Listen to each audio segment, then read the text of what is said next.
आज है 31 दिसंबर 2025, यानी कुछ ही पलों में कैलेंडर बदल जाएगा और 2026 में हम लोग प्रवेश कर जाएंगे, लेकिन संघर्ष जारी है।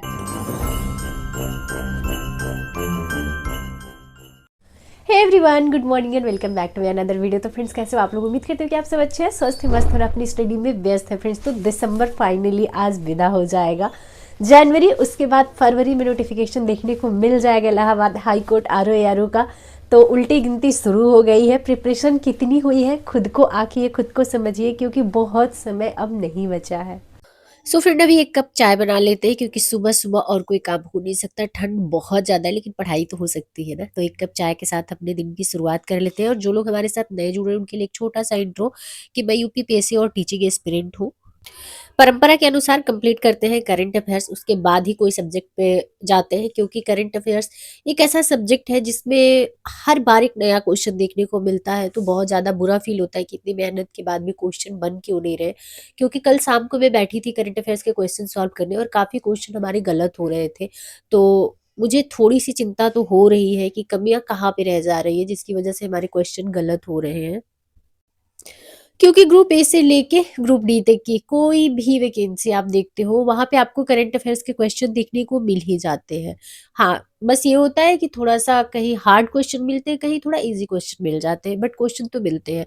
तो अपने इलाहाबाद हाई कोर्ट RO की वैकेंसी में कैसे क्वेश्चन आएंगे, ये तो अभी किसी को नहीं पता है, क्योंकि एजेंसी ही नहीं अभी डिसाइड हुई है। खैर, करंट अफेयर्स हो गया, GS हो गया, रीजनिंग हो गया, इंग्लिश हो गया, ये कम से कम 4 सब्जेक्ट ऐसे हैं जो हम लोगों को पहले से प्रिपेयर करके रखना होगा, क्योंकि नोटिफिकेशन आउट होने के बाद इतना समय तो नहीं मिलेगा कि बहुत अच्छे से बैठ कर प्रिपेयर कर पाए। तो करंट अफेयर्स कंप्लीट करने के बाद हम चलते हैं, नहा धो लेते हैं, थोड़ा सा रूम की साफ सफाई कर लिए, उसके बाद हम आगे ब्रेकफास्ट करने के लिए। और ब्रेकफास्ट में आज पपीता, ये कई दिन से लाके हमने रखा हुआ था और मुझे खाने का बिल्कुल भी दिल नहीं कर रहा था, क्योंकि मौसम इतना ठंडा, ऊपर से फल ठंडे। लेकिन खराब हो जाता, तो इस वजह से आज हम खा रहे हैं। और सर धुल के नहा लिए, इस वजह से इतनी भयानक ठंडी आज मुझे लग रही है ना, कि कंबल में बैठने के बाद भी मुझे आराम नहीं मिल रहा है। आज इतनी भयानक वाली जकड़न मुझे हो गई है, जिसकी वजह से आवाज मेरी थोड़ी क्लियर नहीं है। तो आप लोग प्लीज उस चीज को इग्नोर करना। और होता है, कभी कभी तबीयत आपकी ऊपर नीचे होती रहती है, तो उसमें थोड़ी सी समस्या तो हो ही जाती है। तो चलिए, अभी हम आज दिन में जो पेपर लगाए थे, जो पेपर सॉल्व किए थे, उसी का सलूशन देख रहे हैं, और इसमें हमारा अच्छा खासा समय जाने वाला है। तो इसी टाइम पे हमने वीडियो शूट करना इजी समझा, क्योंकि जब हम पेपर लगा रहे थे तो उसमें 1 मिनट में हमारा इधर उधर ना हो, इसलिए कैमरा ऑफ करके हमने पेपर लगा लिया। मैं हमेशा कहती हूँ कि प्रीवियस ईयर आपके एग्जाम में बहुत बड़ा रोल प्ले करते हैं। अगर प्रीवियस ईयर पे आप फोकस है ना, तो मान के चलिए आधी तैयारी आपकी इतनी सटीक होगी कि बाकी कंपटीशन में आप आधे बच्चों से तो आगे रहोगे ही रहोगे। और प्रीवियस ईयर के अलावा मुझे कोई वे नहीं लगता कि आयोग के माइंडसेट को समझा जा सके। तो प्रीवियस ईयर पे मैं थोड़ा ज़्यादा फोकस हूँ इस बार। जो कि गलतियां मैंने RO के टाइम पे किया था, उस टाइम पे भी मैंने कंप्लीट किया था, बट उतना ज़्यादा मैंने नहीं फोकस किया था प्रीवियस ईयर पे, क्योंकि मुझे समय ही नहीं मिल पाता था। कभी घर जाना, कभी आना, कभी आ, तबीयत खराब हो गई, कभी कुछ हो गया। तो जब भी मैं स्टडी पे लौटती थी ना, तो मैं हमेशा पूरा ये प्रयास करती थी कि ये सब्जेक्ट मेरा छूटा है, इसको तैयार कर ले, ये सब्जेक्ट मेरा छूटा है, इसको तैयार कर ले। जबकि मुझे अब फील होता है कि प्रीवियस ईयर को भी आपको साथ में लेके चलना है। ये नहीं कि हम पूरी प्रिपरेशन कर लेंगे तब प्रीवियस ईयर को देखेंगे, तब क्या ही फायदा मिलेगा आपको प्रीवियस ईयर देखने का।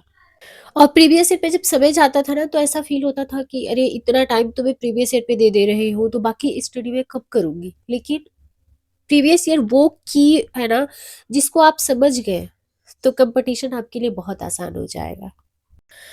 हर बार ठंड मेरे लिए एक अपॉर्चुनिटी जैसा होता था। ऐसा लगता था कि मैं बहुत ज़्यादा फोकस्ड हो पाती हूँ ठंडी के मौसम में, क्योंकि डिस्ट्रैक्शन बहुत कम होता है इसमें।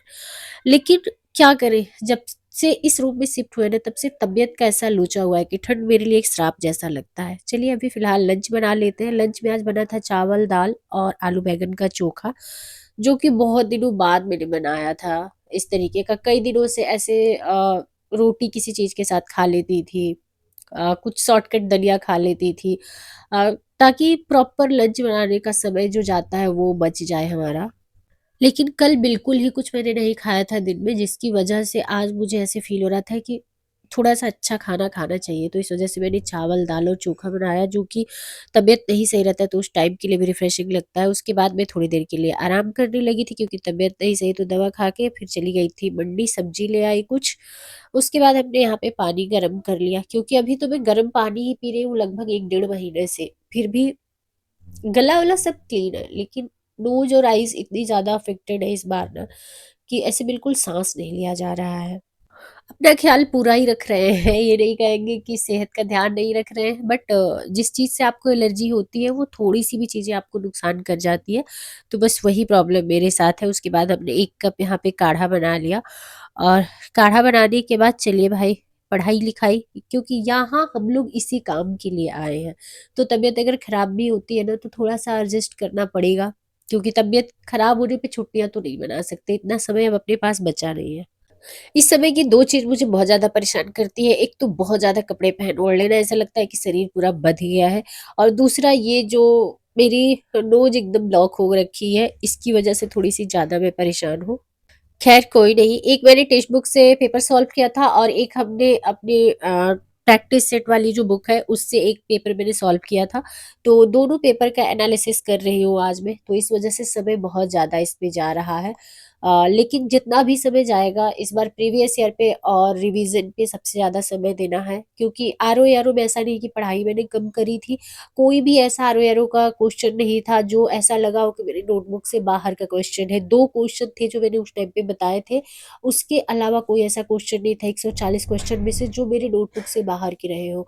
और इतना मन दुखित हो रहा था वहाँ पे जब क्वेश्चन नहीं बन रहे थे, तो क्योंकि नेगेटिव मार्किंग थी तो उसमें आप बहुत ज़्यादा रिस्क नहीं ले सकते हो। फिर भी मन नहीं मान रहा था, जिसकी वज़ह से मैंने बहुत ज़्यादा क्वेश्चन अटेम्प्ट कर लिए थे, और बहुत ज़्यादा क्वेश्चन गलत होने की वज़ह से बहुत ज़्यादा नेगेटिव मार्किंग हो गई थी मेरी। इसी वजह से इस बार हम क्वेश्चन प्रैक्टिस, प्रीवियस ईयर और साथ में रिवीजन, ये 3 चीज़ों पे बहुत ज़्यादा फ़ोकस्ड है और बहुत ज़्यादा समय देंगे, जितना भी मेरे पास समय बचा हुआ है, क्योंकि आपका यूपी पीसीएस 2026 भी बिल्कुल सर पे लग गया है। आपका आरओ-एआरओ जो लोक सेवा आयोग से आने वाला है, चलो उसका तो नोटिफ़िकेशन आएगा, नहीं आएगा, थोड़ा संशय की स्थिति है, फिर भी सुनने में आ रहा है कि मार्च या अप्रैल में आ जाएगा। हाई कोर्ट आपका आरओ-एआरओ सर पे लगा ही है। तो आप ये सोचेंगे कि पूरी प्रिपरेशन करने के बाद, तो पूरी प्रिपरेशन कब होती है ये बात समझ ही नहीं आती है, क्योंकि आप हिस्ट्री पढ़ो तो जियोग्राफी भूल जाती है, जियोग्राफी पढ़ो तो इकोनॉमी में बहुत सारी चीज़ें नहीं समझ में आ रही, इकोनॉमी पढ़ रहे हो तो इधर अनुच्छेद भूलते जा रहे हैं। तो आप रिवीजन करो, पढ़ो, रिवीजन करो, पढ़ो, इसी में इतना ज़्यादा उलझे रह जाते हो ना, कि आप कहीं न कहीं क्वेश्चन प्रैक्टिस नहीं करते हो, और चाहे जितना आप पढ़ लो, अगर क्वेश्चन प्रैक्टिस नहीं दमदार हुई है, तो पेपर सॉल्व करने बैठोगे तो कन्फ्यूजन होगा ही होगा। क्योंकि नेगेटिव मार्किंग नहीं होती ना, तो एक बार को हम कह सकते थे कि चलो क्वेश्चन प्रैक्टिस थोड़ा कम भी करोगे तो चल जाएगा, अगर आप बहुत अच्छे से पढ़े हो तो। लेकिन जहाँ नेगेटिव मार्किंग होती है ना, वहाँ आपका माइंड ऑलरेडी इतना ज़्यादा प्रेशर में होता है कि आते हुए क्वेश्चन गलत हो जाते हैं आपके। तो वहाँ पे अगर क्वेश्चन प्रैक्टिस की कमी है तो आपको बहुत ज़्यादा परेशान कर सकता है एग्जामिनेशन हॉल में। तो इस वजह से इस बार मैं मैक्सिमम टाइम अपना क्वेश्चन प्रैक्टिस पे ही देने वाली हूँ। और उससे एक फ़ायदा ये भी हो जाता है कि जब आप क्वेश्चन प्रैक्टिस करते जाते हो, जब आप पेपर सॉल्व करते जाते हो ना, तो आपको ये समझ में आता जाता है कि कौन-सा एरिया आपका वीक है, और अभी आपके पास फ़िलहाल समय है। तो अगर समय है तो अच्छे से आप उसको सुधार सकते हो, जो भी कमियाँ हैं आपकी तैयारी में। और जब आप लास्ट मोमेंट पे क्वेश्चन लगाते हो, नंबर वहाँ पे अगर कम हो जाते हैं, पढ़े हुए क्वेश्चन गलत हो जाते हैं, तो आप पढ़े हुए क्वेश्चन को प्रिपेयर करोगे, या फिर जो आपने पढ़ा नहीं है, जो एरिया आपका वीक है, उसको आप प्रिपेयर करोगे। इस दुविधा में इतना अंडर कॉन्फिडेंट फील करते हो ना, कि एग्जामिनेशन हॉल तक जाते-जाते कॉन्फिडेंस लेवल आपका 0 रहता है। आज शाम में बनाए थे दलिया, तो आज का प्रॉपर मील मेरा हुआ था, ब्रेकफास्ट, लंच और डिनर। यही जब सबसे ज़्यादा मिसिंग होता है, कभी लंच हो गया, डिनर नहीं हुआ, डिनर हो गया, लंच नहीं हुआ, जिसकी वजह से तबीयत पे बहुत ज़्यादा असर पड़ा है, क्योंकि ये लंबे टाइम से प्रक्रिया दोहराई गई है। और अब जब हेल्थ बिगड़ने लगी है, तो इन सारी चीज़ों का ख़्याल आने लगा है। देन आज का पूरा दिन मेरा निकल गया था क्वेश्चन प्रैक्टिस के एनालिसिस में, क्योंकि जो मैंने 2 प्रीवियस ईयर पेपर लगाए हुए थे, उस दोनों क्वेश्चन के एक्सप्लेनेशन में कहाँ पे मैंने क्या मिस्टेक किया, आते हुए क्वेश्चन कौन-से मेरे गलत हुए हैं। तो इन सारी चीज़ों को देखने में, सारी चीज़ों के एनालिसिस में पूरा दिन मेरा निकल गया। तो जितना हो पाया संभव उतना मैंने वीडियो शूट किया, और मैंने सोचा आप लोगों के साथ शेयर कर दिया जाए। तो फ्रेंड्स, आज है 31 जनवरी। साल बदल गया, संघर्ष अभी वही है, सफलता पाने का संघर्ष। क्योंकि समय बदल रहा है, लेकिन हम लोगों का समय तब बदलेगा जिस दिन हम लोगों को इस बेरोजगारी से मुक्ति मिलेगी। क्योंकि तानों का सुर वही पुराना है, लोग वही पुराने हैं, स्थितियां आपकी वही पुरानी है। तो बस एक हिम्मत और करते हैं और 2026 को अपना बनाने का पूरा प्रयास करेंगे। क्योंकि जैसे जैसे समय बीतता जा रहा है, जीवन की चुनौतियां बढ़ती जा रही हैं और उन चुनौतियों से निपटना है तो एक रोजगार तो होना चाहिए। क्योंकि इस दुनिया में आप चाहे जितने अच्छे इंसान हो, चाहे जितने बुद्धिमान हो, अगर आपके पास पैसा नहीं है तो आपको हर मोमेंट पे कंप्रोमाइज करना पड़ेगा, हर जीवन के पड़ाव पे हार महसूस होगी।